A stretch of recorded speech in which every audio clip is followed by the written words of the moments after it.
Hi everyone! Happy Monday and happy first day of virtual learning. I hope that you were able to connect to your classes on Seesaw, and I hope everything is going great for you. I am so excited to get back to doing school, even if it has to be online. Today I'm going to be reading chapter 19 of Charlotte's Web. This chapter is called The Egg Sack. Remember, in chapter 18, Charlotte said that she was making something that Wilbur would get to see soon. Let's find out what it was. Next morning, when the first light came into the sky and the sparrows stirred in the trees, when the cows rattled their chains and the rooster crowed and the early automobiles went whispering along the road, Wilbur awoke and looked for Charlotte. He saw her up overhead in a corner near the back of his pen. She was very quiet. Her 8 legs were spread wide. She seemed to have shrunk during the night. Next to her, attached to the ceiling, Wilbur saw a curious object. It was a sort of sack, or cocoon. It was peach-colored and looked as though it were made of cotton candy. "Are you awake, Charlotte?" he said softly. "Yes," came the answer. "What is that nifty little thing? Did you make it?" "I did indeed," replied Charlotte in a weak voice. "Is it a plaything?" "Plaything? I should say not. It is my egg sack." Sorry. It's called a magnum opus. Not quite sure if I'm pronouncing that right. "I don't know what that means," said Wilbur. "It's Latin," replied Charlotte. "It means great work. This egg sack is my great work, the finest thing I have ever made." "What's inside it?" asked Wilbur. "Eggs?" 514 of them, she replied. 514? said Wilbur. "You're kidding." "No, I'm not. I counted them. I got started counting, so I kept on, just to keep my mind occupied." "It's a perfectly beautiful egg sack," said Wilbur, feeling as happy as though he had constructed it himself. There's a little picture of what the egg sack looks like. "Yes, it is pretty," replied Charlotte, patting the sack with her 2 front legs. "Anyway, I can guarantee that it is strong. It's made out of the toughest material I have. It is also waterproof. The eggs are inside and will be warm and dry." "Charlotte," said Wilbur dreamily, "are you really going to have 514 children?" "If nothing happens to them, yes," she said. "Of course, they won't show up until next spring." Wilbur noticed that Charlotte's voice sounded a little sad. "What makes you sound so downhearted? I should think you'd be terribly happy about this." "Oh, don't pay any attention to me," said Charlotte. "I just don't have much pep anymore. I guess I feel sad because I won't ever get to see my children." "What do you mean you won't see your children? Of course you will. We'll all see them. It's going to be simply wonderful next spring in the barn cellar with 514 baby spiders running around all over the place, and the geese will have a new set of babies too, and the sheep will have their new lambs." "Maybe," said Charlotte quietly. "However, I have a feeling I'm not going to see the results of last night's efforts. I don't feel good at all. I think I'm languishing, to tell you the truth."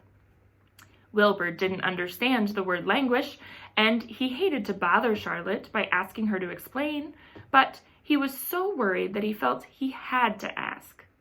"What does that mean?" "It means I'm slowing up, feeling my age.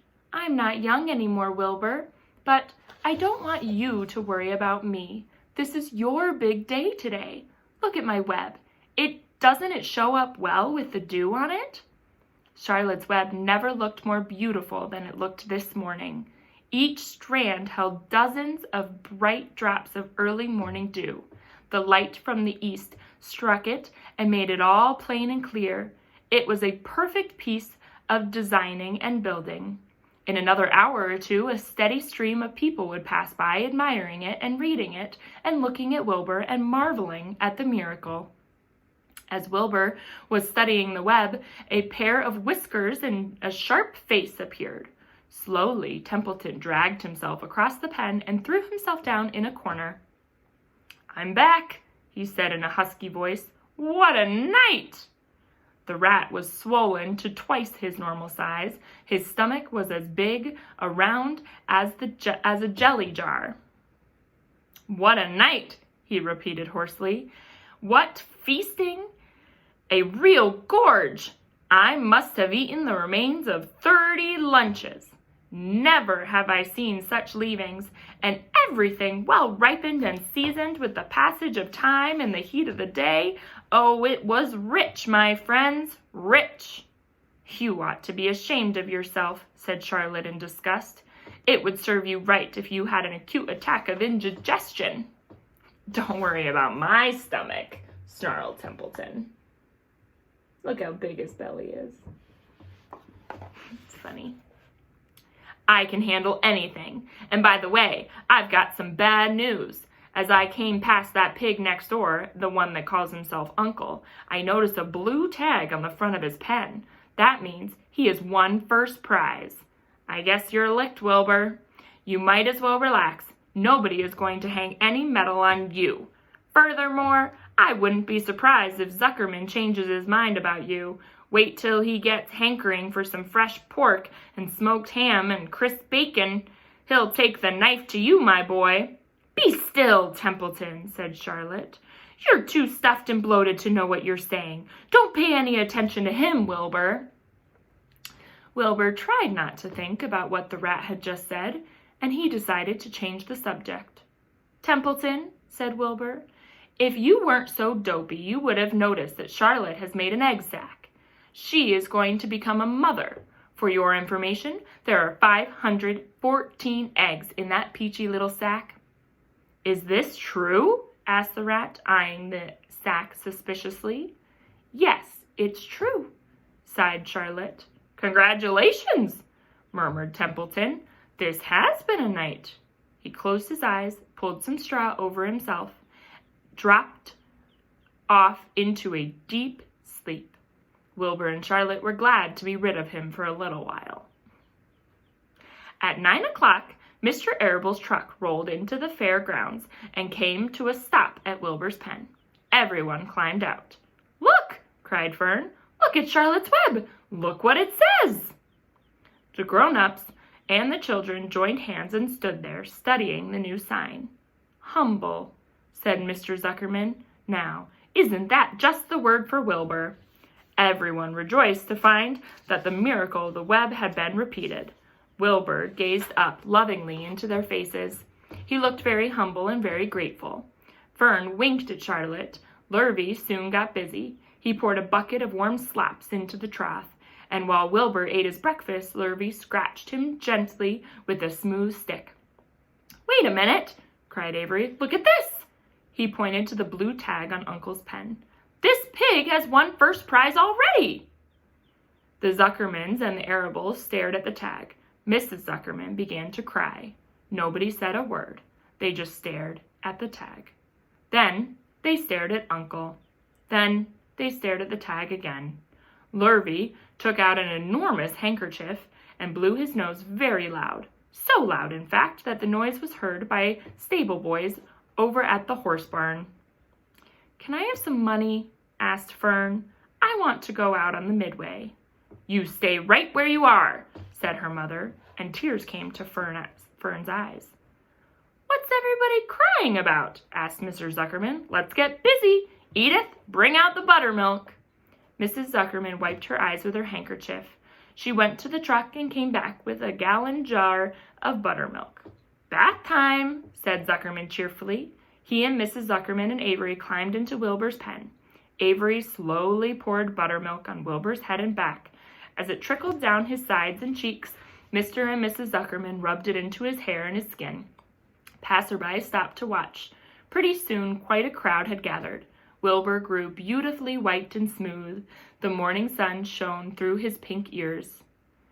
"He isn't as big as that pig next door," remarked one bystander, "but he's cleaner. That's what I like." "So do I," said another man. "He's humble, too," said a woman, reading the sign on the web. Everybody who visited the pig pen had a good word to say about Wilbur. Everyone admired the web, and of course, nobody noticed Charlotte.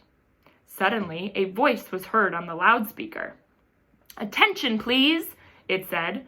"Will Mr. Homer Zuckerman bring his famous pig to the judge's booth in front of the grandstand? A special award will be made there in 20 minutes. Everyone is invited to attend. Crate your pig, please, Mr. Zuckerman, and report to the judge's booth promptly."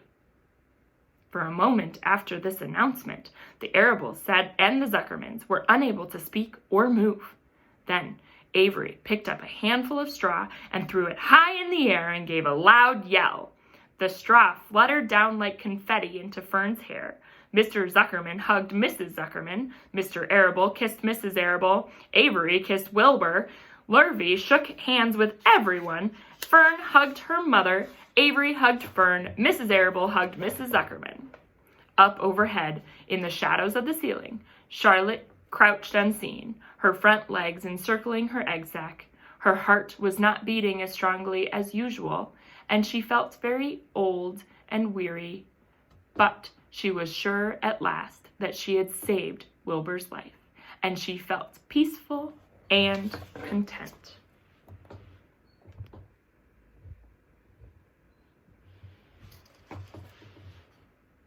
"We have no time to lose," shouted Mr. Zuckerman. "Lurvy, help with the crate." "Can I have some money?" asked Fern again.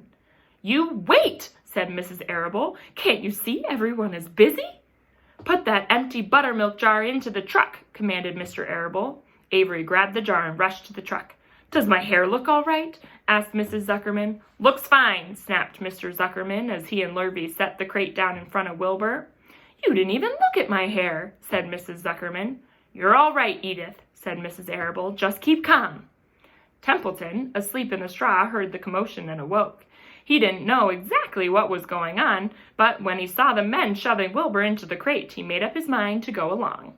He watched his chance, and when no one was looking, he crept into the crate and buried himself in the straw at the bottom. "All ready, boys?" cried Mr. Zuckerman. "Let's go." He and Mr. Arable and Lurvy and Avery grabbed the crate and boosted it over the side of the pen and up into the truck. Fern jumped aboard and sat on top of the crate. She still had straw in her hair and looked very pretty and excited. Mr. Arable started the motor. Everyone climbed in, and off they drove to the judge's booth in front of the grandstand. As they passed the Ferris wheel, Fern gazed up at it and wished she were in the topmost car with Henry Fussy at her side. That is the end of chapter 19.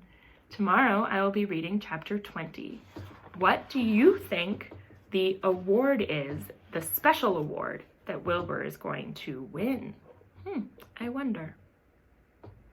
I hope that you had an awesome first day of virtual learning. Please stay safe, stay healthy, and I appreciate you.